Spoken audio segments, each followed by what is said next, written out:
ஹரிநாராயண துரித நிவாரண பரமானந்த சதாசிவ சங்கர நாளென் செய்யும் வினிதானென் செய்யும் என நாடி வந்த கோலென் செய்யும் கொடுங்கூற்றென் செய்யும் குமரேசர் இருத்தாலும் சிலம்பும் சதங்கையும் தண்டையும் சண்முகம் தோளும் கடம்பும் எனக்கு முன்னே வந்து தோன்றினே.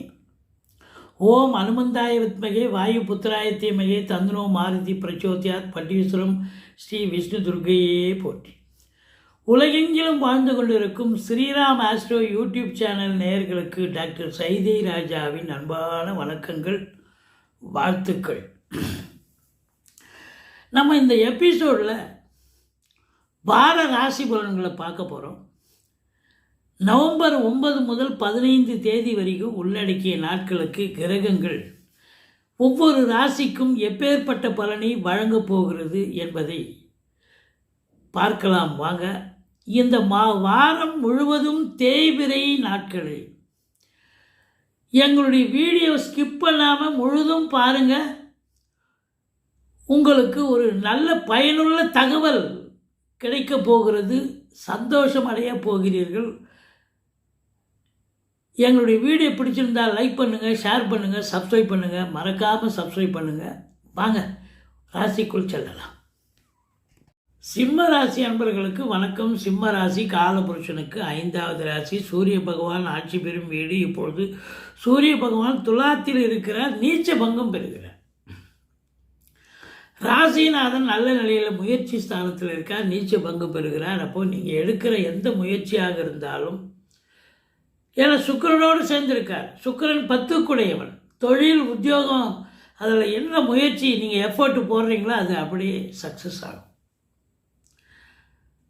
என்ன இந்த சிம்ம ராசி அன்பர்கள்லாம் பார்த்தீங்கன்னா ஈகை மனப்பான்மை அதிகமாக இருக்கும். அடுத்தவங்களுக்கு உதவணும்னு நினைக்கக்கூடியவர்கள். சார் அப்படின்னு போய் சிம்ம ராசி அன்பர்களை நீங்கள் போய் பார்த்தீங்கன்னாக்கா அவங்க கையில் எது இருந்தாலும் அப்படியே எடுத்து கையில் கொடுத்துருவோம். அப்படி ஒரு ஈகை மனம் உடையவர்கள். தன்னை தேடி வந்துட்டாங்களே அப்படின்னு. ஆனால் இப்போது ராசியில் கேது இருக்கிறதால தனிமை விரும்பி ஏகாந்த விரும்பியாக இருப்பாங்க. பார்க்காத மாதிரி போயிடுவாங்க. ஏன்னா கேது ராசியில் இருக்கிறதால தனிமையாக ஏதோ மந்திச்சு விட்ட மாதிரி தனிமையாக இருப்பாங்க. அப்படி ஒரு நிலை இருக்கும் அப்படின்னு சொல்லணும். ஒரு டீ கடைக்கு போகிறோம், ஒரு கேன்டீனுக்கு போகிறோன்னா ஒரு ஃப்ரெண்ட்ஸால் போய் எல்லாம் ஜாலியாக போயிட்டு வருவீங்க, சாப்பிடுவீங்க. ஒரு வடை, ஒரு சம்சா, ஒரு டீ அப்படி சாப்பிட்டு வருவீங்க. இப்போ பார்த்தீங்கன்னா தனியாக போவீங்க. அதுதான் அந்த தனிமை விரும்பி ஏகாந்த விரும்பின்னு சொல்கிறது. அதுதான் இந்த மக நட்சத்திரம், பூரம், உத்திர நட்சத்திரத்தில் உத்திரம் முதல் பாதத்தில் பிறந்த இந்த சிம்ம ராசி அன்பர்களுக்கு இந்த வாரம் எப்படி இருக்க போகுது? இந்த வார கிரகங்கள் நல்ல பலனை தருமா பாருங்கள். 10க்குடைய சுக்கிரன் 3ஆம் இடத்தில், அதாவது அவருக்கு அதனுடைய 3க்கும் 10க்கும் ஆதிபத்தியம் பெற்றவர் தான் சுக்கிரன். 3ஆம் இடத்தில் ஆட்சி இடத்தில் இருக்கிறார். சூப்பர். 2க்குடைய புதனும் 3ஆம் இடம் முயற்சி ஸ்தானத்தில் இருக்கார். 4க்குடைய செவ்வாய் 4இல் ஆட்சி பீடம் ஏறுவது மட்டுமல்ல, குரு பார்வை, குரு மங்கள யோகம் பெறுகிறார். அடுத்தது உங்களுக்கு 6ஆம் இடம் எதிரி ஸ்தானத்தை குரு பார்க்குறார். 7ல் ராகு இருக்குது. ராசியில் கேது இருந்தால் 7ல் ராகு இருக்குதானே வரும். இப்போ ராகு கேது பிடி தான் உங்களுக்கு பெரிய பிடி, உடம்பு பிடி அது. அப்போ ராகு கேதுவுக்கு நீங்கள் பரிகாரம் பண்ணி தான் ஆகணும். நம்ம சொல்லியிருந்தோம், எல்லா கிரகங்களை விட ராகு கேதுக்கள் வலிமை அதிகம். சாயா கிரகங்கள், நிழல் கிரகங்கள் அதை பார்க்க முடியாது, கண்ணால் பார்க்க முடியாது. ஆனாலும் வலிமை அதிகம்னு ஜோதிட கிரந்தம் சொல்கிறது. அப்போது ஓம் அமிர்த ராகுவே போற்றின்னு 1008 தடவை சொல்லுங்கள். ஓம் அமிர்த கேதுவே போற்றின்னு 1008 தடவை சொல்லுங்கள். இதை சொன்னீங்கன்னு சொன்னால் இந்த ராகு 7 இருக்கார் பார்த்தீங்களா, என்ன பண்ணுவார் அப்படின்னா கணவன் மனைவி இடையே கருத்து வேறுபாடு நிறைய வரும். சண்டை, சச்சரவு, பிரச்சனைகள், பிரிவினைகளை பிரித்து விட்டுருவார். கோர்ட்டு கேஸு, வம்புகளை பஞ்சாயத்து பண்ணிட்டுன்னு வரணும். கோச்சிக்கிட்டு அவங்க வீட்டுக்கு போவாங்க. போயிட்டு அப்புறம் அங்கே போய் பஞ்சாயத்து பண்ணிட்டு வரணும். நண்பர்களுக்கும் உங்களுக்கும் பெரிய சண்டையாயிடும். வாக்குவாதம் ஆரம்பித்து பெரிய கைகலப்பு வரைக்கும் முடியும். கூட்டுத்தொழில் செய்கிற இடத்துல அப்படி தான். அந்த கூட்டாளிகள் உங்களை, அதாவது பார்ட்னர்ஷிப், உங்கள் பேச்சு கேட்க மாட்டாங்க, அவங்க பேச்சு நீங்கள் கேட்க மாட்டீங்க. இப்படி இருந்தால் தொழில் எப்படி செல்லும்? இப்போ விட்டு கொடுத்து போகணும். அதுக்கு தான் ராகுவுக்கு பரிகாரம் பண்ணணும்னு நம்ம சொல்கிறோம். ஆனாலும் கூட 6ஆம் இடத்தை குரு பார்ப்பது என்பது எதிரிகள் ஓடி ஒளிவார்கள். கடன் சுமை படிப்படியாக குறையும். கடனே இல்லைன்னா புதுசாக கடன் வாங்கிக்கிங்க. அடுத்தது, சொந்த தொழில் பண்ணக்கூடியவர்களுக்கு நல்ல ஒரு பணியாளர்கள் கிடைப்பார்கள். இப்படி ஒரு நல்ல அக்பார் போட்ட ஒரு குத்தனை, நல்ல ஒரு ஒபீடியன்ட், ஒரு நேர்மையான, ஒரு நியாயமான, ஒரு சுத்தமான ஒரு நல்ல பணியாளர்கள் கிடைப்பார்கள். கை சுத்தம் அதான முக்கியம் இந்த காலத்தில். அது மட்டுமல்ல, உங்களுக்கு கோர்ட்டு கேஸுன்னு இருந்ததுன்னா அது உங்களுக்கு சாதகமாக தீர்ப்பு வரும். 7ஆம் இடத்துல ராகு இருக்கிறதால அந்நியர்கள் ஒரு சிலர் உங்களுக்கு நல்ல நேரமாக இருந்தால் அந்நியர்கள் உதவுவாங்க. நேரம் சரியில்லைன்னு சொன்னால், அதாவது பிறப்பு ஜாதக தசாபுத்தி இப்போ சரியாக போகலை, அவயோக தசை போயிட்டுருக்குன்னு சொன்னால் அந்நியலாம் வேறு வேற்றுமொழி நபரால் உங்களுக்கு பிரச்சனைகள் அதிகமாகும். அடுத்தது பார்த்தீங்கன்னு சொன்னால் 8ஆம் இடத்துல சனி பகவான் இருக்கார்.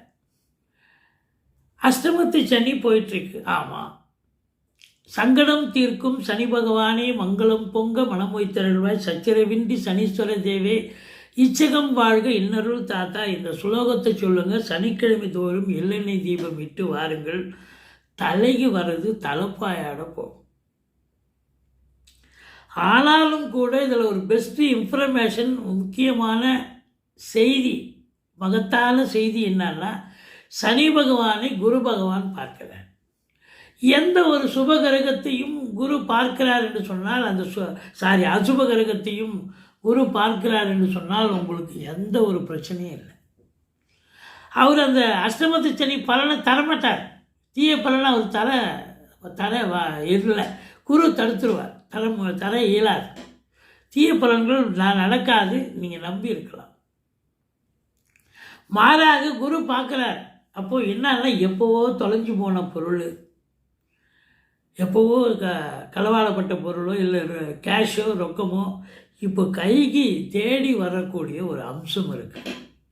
வரா கடன்கள் இருக்கும். நீங்கள் சொந்த தொழில் பண்ணியிருப்பீங்க, அது ஒரு 4-5 வருஷமாக ஒருத்தர் லிஸ்ட்டில் இருக்கும். இத்தனை வருஷமாக ஒரு தரலை, இவ்வளோ தொகை தரணும் நம்பி கடனை கொடுத்துருப்பீங்க. ஒரு லெவலில் அவங்க ஆட்டையை போட்டு போயிட்டுருப்பாங்க.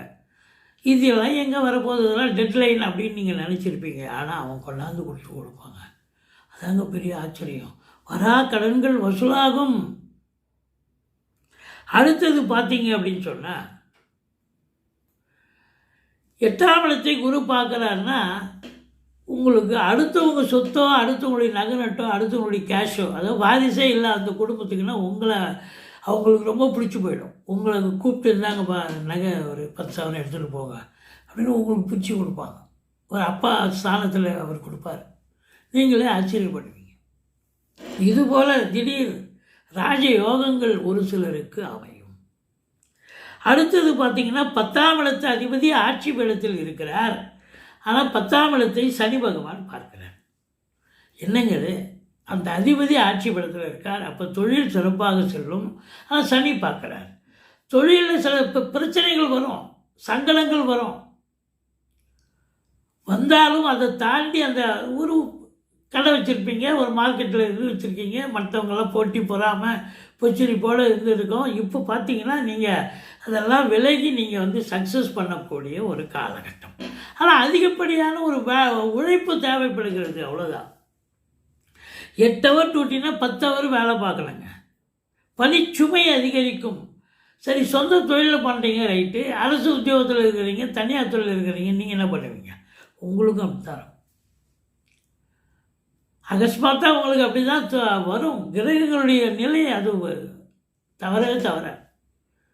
சொந்த தொழில் பண்ணுறவர் 8 மணிக்கெலாம் போட்டு வந்துடுவார். இன்றைக்கி பார்த்தா 10 வரைக்கும் காத்துட்ருப்பார். என்னப்பா லோடு வருதுங்க, இல்லை ஒருத்தர் வரேன்னு சொன்னார், காசு கட்டுங்க, அவர் கொண்டு வரேன்னாரு.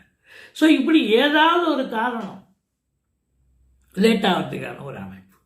ஆனாலும் 10க்குடையவன் நல்ல நிலையில் இருக்கிறதால தொழில் சிறப்பாக செல்லும். இன்புட் இருந்தால் அவுட்புட் கண்டிப்பாக கிடைக்கத்தானே கிடைக்கும். அப்போ நல்ல சம்பாத்தியத்தை கண்டிப்பாக பார்க்க போகிறீங்க, நல்ல வருமானத்தை பார்க்க போகிறீங்க. வெளிநாடு யாரெல்லாம் போகணும்னு நினைக்கிறீங்களோ தாராளமாக போகலாம். அதற்கான சந்தர்ப்பம் கைகூடி வரும். அதுலேயும் குறிப்பாக வந்து குரு 12 இருக்கார். உங்கள் பிள்ளைங்க வெளிநாடு போய் படிக்கணும், உயர்கல்விக்காக அவங்க முயற்சி பண்ணுறாங்கன்னா நீங்கள் உங்கள் சக்தியை மீறி படிக்க வைப்பீங்க, அந்த கோர்ஸில் சேர்த்து விடுவீங்க. இது நடக்கும். இல்லையா, வெளிநாடு போகிறதுக்காக உறுதுணை யாரெல்லாம் போகணுமோ போக முடியும். செலவினங்கள் ஏற்படும், சுப செலவுகள் ஏற்படும். சுப செலவுகள், பெண் பிள்ளை கல்யாணத்துக்கு நிற்பாங்க, அவங்களுக்கு தங்க நகை வாங்கி தருவீங்க. வைரம், தங்கம், வைரம், வெள்ளி பாத்திரம், வெள்ளி கொலுசு, வெள்ளியில் குத்து விளக்கு, இதெல்லாம் வாங்கி தரக்கூடிய ஒரு அமைப்பு இருக்கும். அது சுப செலவு தானே. வருமானம் சிறப்பாக இருக்கும்போது, நல்ல வருமானம் வரும்போது அதெல்லாம் வாங்கி தானே குவிக்கக்கூடிய நேரம். மொத்தத்தில் பார்க்கும் பொழுது உங்களுக்கு இந்த ராசியில் பிறந்தவர்கள், அதாவது சுக்கிரனுடைய ஆதிக்கம் நிறைந்தவர்கள், புதனுடைய ஆதிக்கம் நிறைந்தவர்கள், 2க்கும் 11க்கும் உடைய புதன் 3ல் முயற்சி ஸ்தானத்தில் இருக்கார், சுக்கிரனோடு இணைஞ்சிருக்கார். அப்போது சினிமா இண்டஸ்ட்ரி, தொலைக்காட்சி இண்டஸ்ட்ரி, இதில் பணியாற்றக்கூடிய நடிகைகள், டெக்னீஷியன்கள், எடிட்டர்கள், கேமராமேன்கள், புகைப்பட கலைஞர்கள், பத்திரிகை துறை, எழுத்துத்துறை, ஜோதிடர்கள், மற்றபடி உங்களுக்கு ஆசிரியர்கள், பேராசிரியர்கள், இலக்கியவாதிகள், டாக்குமெண்ட் ரைட்டர்ஸ், புதனுடைய ஆதிக்கம், பப்ளிஷர்ஸ், புக்கு வெளியிடுறவங்க கூட, பிரிண்டிங் ப்ரெஸ் வச்சுருக்கிறவங்க, இவங்களுக்கெல்லாம் ஒரு யோகமான சம்பாத்தியம் கிடைக்கக்கூடிய ஒரு காலம். நிதித்துறை, நீதித்துறை, அறநிலையத்துறை, ஆன்மீகத்தில் பணியாற்றுபவர்கள், ஆலயங்களில் வேலை பார்க்கக்கூடியவர்கள், ரிஷிகள், முனிகள், குருமார்கள், இவங்களுடைய நிலைகளும் சிறப்பாக இருக்கும், சாதிக்கும் நேரம் இது அப்படின்னு சொல்லலாம். மொத்தத்தில் இந்த சிம்மராசி அன்பர்கள் இந்த ராகு கேதுவுக்கு வழிபாடு பண்ணிக்கிங்க. அதுதான் ரொம்ப ரொம்ப முக்கியம். ஏன்னா 1008 தடவை சொல்லுங்கள், நிச்சயமாக சொல்ல அதனுடைய பலன் அப்புறம் அனுபவிக்கும் போது உங்களுக்கு புரியும், உணர்வீங்க. இப்போ மக நட்சத்திரத்தில் பிறந்தவங்க, அவங்களுக்கு எப்படி வருமானம் வரும், வருமானத்தை எப்படி அதிகப்படுத்த முடியும், உங்களுடைய நட்சத்திரங்களை வந்து நீங்கள் ஆக்டிவேட் பண்ணுறது தான். மக நட்சத்திரத்தில் பிறந்தவங்க எலுமிச்சம் பழத்தை நிறைய யூஸ் பண்ணலாம். ஊறுகாய் போடலாம், எலுமிச்சம்பழம் சாதம் பண்ணலாம், எலுமிச்சம்பழம் ஜூஸ் குடிக்கலாம். ஸோ இப்படி நிறைய எலுமிச்சை ப்ராடக்ட் என்னவோ எல்லாத்தையும் நீங்கள் பண்ணலாம். அதே நேரத்தில் ஆண்டாளை வழிபாடு செய்யலாம். ஆண்டாள், ஏன்னா இப்போ பூரத்தை ஆக்டிவேட் பண்ணால் தான் உங்கள் மக நட்சத்திரத்துக்கு இது காசு வரும். 2 கூடிய 2வது நட்சத்திரத்தை ஆக்டிவேட் பண்ணணும், பண்ணிங்கன்னா பணம் வரும்.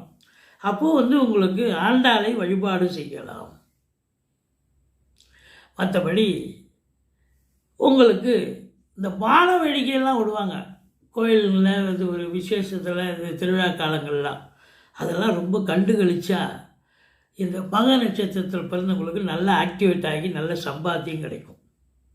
அடுத்தது பூர நட்சத்திரத்தில் பிறந்தவர்கள் என்ன செஞ்சால் சம்பாத்தியம் சிறப்பாக இருக்கும். சாப்பிடுங்க, மாதுளம்பழம் நிறைய சாப்பிடுங்க, மாதுளம்பழத்தை உரித்து சாப்பிடுங்க, மாதுளம்பழத்தை ஜூஸ் போட்டு சாப்பிடுங்க. அதே நேரத்தில் உங்களுக்கு வில்லு, அர்ஜுனன், அதாவது ராமர் வில்லு இருக்கு இல்லையா, அந்த வில்லை வந்து நீங்கள் ஒரு சிம்பிளாக வச்சுக்கலாம். இமேஜஸ் உங்கள் அலுவலகத்திலேயோ உங்கள் வீட்டு வரவேற்புலையோ வைக்கலாம்.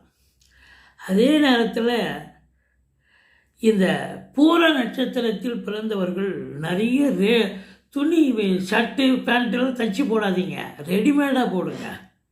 இந்த பூர நட்சத்திரத்தில் பிறந்தவங்க ரெடிமேடாக போட்டிங்கன்னு சொன்னால் சூப்பர் ஆக்டிவேட் ஆகுங்க, காசு பணம் தங்குங்க, சம்பாத்தியம் சிறப்பாக இருக்கும். மற்றபடி உங்களை பொறுத்தவரையிலையும் நாகர்கோவில், கன்னியாகுமரி அந்த சைடெலாம் டூர் போயிட்டு வரலாம். அது இந்த இடத்துக்கு உகந்த இடம்னு சொல்கிறாங்க. அதுக்கப்புறம் பார்த்திங்கன்னா உத்திரம் முதல் பாதம், அதில் பிறந்தவங்களுக்கு ஆரஞ்சு பழம் நிறையா சாப்பிட்டிங்கன்னா ஆக்டிவேட் ஆகி உத்தரம் 1ஆம் பாதம் ஆக்டிவேட் ஆகி நல்ல சம்பாத்தியம் இருக்கும். ஆரஞ்சு பழம் ஜூஸ் குடிக்கலாம். அதே நேரத்தில் ஃபர்னிச்சர் கண்டிப்பாக பயன்படுத்தணும். அத்திப்பழம் சாப்பிடலாம், அத்திப்பழம் ஜூஸ் குடிக்கலாம். இதெல்லாம் இது பண்ணிங்கன்னா உத்தரம் 1ஆம் பாதம் நல்லா இயங்கி நல்ல சம்பாத்தியம் கிடைக்கும். உங்களுடைய வீடியோ பிடிச்சிருந்தால் லைக் பண்ணுங்கள், ஷேர் பண்ணுங்கள், சப்ஸ்கிரைப் பண்ணுங்கள், மறக்காமல் சப்ஸ்கிரைப் பண்ணுங்கள். நன்றி. வாழ்க வளமுடன்.